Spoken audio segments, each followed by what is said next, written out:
Yes 100 शत प्रति minute dictation start होगी 5 सेकंड बाद। Yes start. मैं अब इस बैठक को विशिष्ट उद्देश्य की ओर आता हूं। जैसा कि आप सबको विदित है कि 8वीं योजना का मूल लक्ष्य सभी क्षेत्रों में मानव विकास का है। इस लक्ष्य की प्राप्ति के लिए इस सदी की समाप्ति तक लगभग पूर्ण रोजगार प्राप्त करने के लिए उचित मात्रा में रोजगार के अवसर पैदा करने, जनसंस्थाओं के निर्माण, जनसंख्या वृद्धि को रोकने और निरक्षरता मिटाने के प्रयास करने होंगे। 8वीं योजना में निर्धारित लक्ष्यों की पूर्ति के लिए हम सभी को कड़े वित्तीय अनुशासन का पालन भी करना होगा।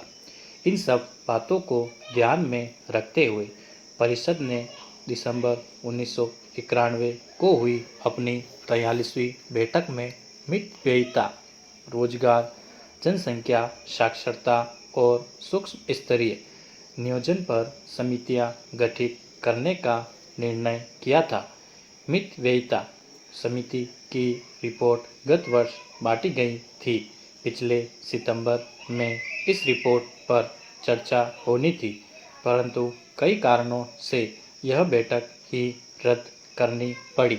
इस रिपोर्ट पर हम आज चर्चा करेंगे, लेकिन इससे पूर्व मैं मुख्यमंत्री श्री बीजू पटनायक की अध्यक्षता में इस समिति द्वारा किए गए सराहनीय कार्य की प्रशंसा करना चाहता हूँ। पैरा मितव्ययिता संबंधी समिति को 8वीं योजना की शायद सर्वाधिक कठिन समस्या को हल करने के लिए तरीके सुलझाने का काम सौंपा गया था। ये समस्या थी योजना की सफलता के लिए महत्वपूर्ण निवेशों के लिए पर्याप्त संसाधन जुटाने की। राज्यों की राजस्व प्राप्तियों से उनके खर्चे अधिक हैं। फलस्वरूप राज्यों में भारी घाटा दिखाई पड़ रहा है, जबकि 8वीं योजना के लिए यह जरूरी है कि केंद्र और राज्य दोनों मिलकर पर्याप्त अधिशेष दिखाएं, अर्थात खर्चा कम और राजस्व प्राप्तियां अधिक हो, ताकि योजना के उद्देश्यों की पूर्ति के लिए अधिक योगदान दिया जा सके। घाटे की स्थिति से अधिशेष तक की स्थिति पर आने की इस कायापलट के लिए अत्यधिक दृढ़ संकल्प से संसाधन जुटाने और खर्चा घटाने के प्रयास करने होंगे। यदि ऐसा नहीं होता है तो योजना के निवेश संबंधी लक्ष्यों की पूर्ति नहीं होगी। हम सुधार प्रक्रिया द्वारा उत्पन्न अवसरों का उपयोग नहीं कर पाएंगे तथा योजना के लिए निर्धारित प्रगति कर पाने में पिछड़ जाएंगे। पैरा सार्वजनिक निवेश में भरपूर वृद्धि की है, विशेषकर कृषि और ग्रामीण विकास में। घरेलू उद्योगों को प्रोत्साहन दिए गए हैं। वित्तीय नीतियों में कुछ छूट उपलब्ध कराई है तथा विनिमय दर में एकीकरण, निर्यात हेतु लिए गए ऋण की ब्याज दर को घटाना आदि अनेक उपायों के जरिए निर्यात को प्रोत्साहित किया गया है। इन सब के ऊपर हमने यह प्रयास किया है, जिसमें मैं समझता हूँ कि कुछ हद तक हमें सफलता भी मिली है। पैरा शिक्षा एक ऐसा आधार है जिस पर मानव विकास के सभी कार्यक्रमों को बनाना पड़ता है। शिक्षा के बिना दक्षता नहीं आ सकती। दक्षता न होने से रोजगार के अवसरों के निर्माण में गंभीर बाधा पहुंचती है और फिर बिना शिक्षा के पौष्टिकता और स्वास्थ्य अच्छा नहीं होगा। वे उत्पादक श्रम शक्ति नहीं बन सकते। शिक्षा के बिना इस बारे में भी जागरूकता पैदा नहीं की जा सकती कि भरण पोषण के साधनों के मुकाबले जनसंख्या में तेजी से वृद्धि होने से कितने घातक प्रभाव पड़ सकते हैं। भारत में हमने यह नीतिगत निर्णय ले लिया है कि अब हम अपनी राष्ट्रीय आय का 6% शिक्षा पर व्यय करेंगे। मेरा यह सुझाव है कि सम्मेलन को इस दिशा में कदम उठाने चाहिए कि शिक्षा पर आधारित आर्थिक विकास का एक एक्शन कार्यक्रम बनाएं, ताकि इस विकास के फल अधिक न्यायोचित ढंग से बांटे जाए। पैरा लाभकारी और उत्पादक रोजगार के अवसर पैदा करने और पूर्ण रोजगार का लक्ष्य प्राप्त करने की नीति बनाने के प्रश्न पर जनसंख्या की प्रवृत्तियों के व्यापक संदर्भ में विचार करना चाहिए। विश्व की जनता का 5वां भाग गरीबी की रेखा के नीचे रहता है। विकासशील देशों में जनता का यह अनुपात 30% है। अनुमान है कि विश्व की जनसंख्या में 9.4 करोड़ की वार्षिक दर से वृद्धि हो रही है, जो मानव के इतिहास में सर्वाधिक है। पैरा जनसंख्या की वृद्धि मुख्यतः एशिया, अफ्रीका और लैटिन अमेरिका में हो रही है।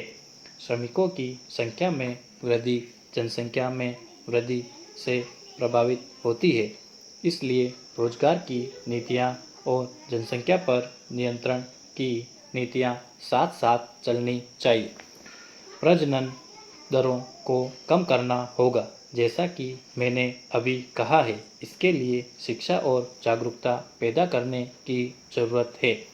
विश्व भर में शिक्षा और जागरूकता पैदा करने का निश्चित माध्यम श्रमिक वर्ग ही है। पैरा जहां रोजगार बढ़ाने के लिए शिक्षा और आर्थिक वृद्धि या प्रगति अत्यंत आवश्यक है, वहां एक और महत्वपूर्ण बात है जिसकी हम उपेक्षा नहीं कर सकते, वह है रोजगार के प्रति लोगों का रुख। महात्मा गांधी ने कहा था, भारत में उन सब के लिए पर्याप्त रोजगार है जो ईमानदारी से अपने हाथों पैरों से काम करना चाहते हैं। भगवान ने हर व्यक्ति को काम करने की और अपनी दैनिक रोजी रोटी से अधिक कमाने की क्षमता दी है, और जो अपनी इस क्षमता का उपयोग करता है उसे काम अवश्य मिलेगा। जो भी व्यक्ति ईमानदारी से पैसा कमाना चाहता है, उसके लिए कोई भी श्रम घटिया नहीं होता। ज़रूरत सिर्फ इस बात की है कि भगवान ने हमें जो हाथ और पैर दिए हैं, हम उनका उपयोग करें। पैरा हमारे देश में बहुत अधिक भूमि नहीं है। हमारे पास बहुत सारे लोग हैं। भारत एवं अन्य कई देशों के बीच यही बहुत बड़ा अंतर है कि वहाँ हमारे मुकाबले औसतन प्रति व्यक्ति कृषि भूमि सैकड़ों एकड़ होती है। भारतीय कृषि के अपने ही विशिष्ट गुण एवं तौर तरीके हैं, जो कि बहुत से अन्य देशों से भिन्न है। उदाहरणार्थ ऑस्ट्रेलिया में 5,000 से 10,000 एकड़ के खेत हैं। उसी हिसाब से वहाँ पर खेती की जाती है। पैरा हम भारतीय खाद्य निगम के विषय में चिंतित है। ऑस्ट्रेलिया में समूचे देश के लिए गेहूं बोर्ड है। वह देश कम्युनिस्ट नहीं है, फिर भी वहाँ खरीद पर एकाधिकार है। जब हमने महाराष्ट्र में कपास की खरीद में एकाधिकार की बात कही थी, तो बहुत से लोगों ने इस बात पर आपत्ति की थी कि इस प्रकार की बात पहले कभी नहीं हुई है, किंतु अन्य देश इस तथ्य से अवगत है कि उन्हें अच्छा मूल्य तभी मिल सकेगा जब संपूर्ण देश के लिए एक ही प्राधिकरण होगा। पैरा हमें अव्यावहारिक कल्पना में नहीं होना है, क्योंकि उससे कुछ लाभ नहीं होगा। हम सब ने मिलकर यह निर्णय लेना है कि देश के लिए क्या उचित है। इस बात से कोई फर्क नहीं पड़ता कि वह विचार किसके द्वारा दिया गया है। पैरा कीमतों के विषय में हम कह सकते हैं कि कृषि उत्पादों का मूल्य निर्धारण करने में हमने बड़ी उपलब्धि हासिल की है। 5 या 10 वर्ष पूर्व यदि कोई व्यक्ति चावल या गेहूं के मूल्य में 55 रुपये प्रति क्विंटल वृद्धि करने की बात करता है तो उसे पागल समझा जाता, परंतु अब हमारी सरकार ऐसा करने की क्षमता रखती है। मुझे याद है कि कुछ वर्ष पूर्व जब मैं मुख्यमंत्री था, तब चावल का मूल्य निर्धारण करने हेतु एक सम्मेलन हुआ था।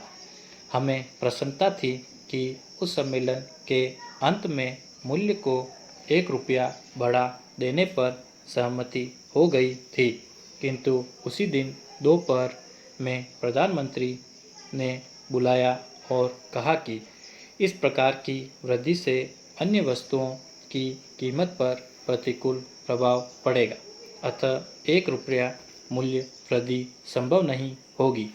आज की स्थिति की कुछ वर्ष पूर्व की स्थिति से तुलना कीजिए। इसमें कोई संशय नहीं कि उस समय वह बात ठीक थी, न ही मैं उसकी आलोचना कर रहा हूँ। मैं यह कह रहा हूँ कि विभिन्न मंत्रालयों द्वारा दिए गए कारणों से यह बात उन दिनों ठीक थी, आज ऐसा नहीं है। हमने सिफारिश से कुछ अधिक मूल्य निर्धारित करके एक क्रांतिकारी कदम उठाया है। धन्यवाद।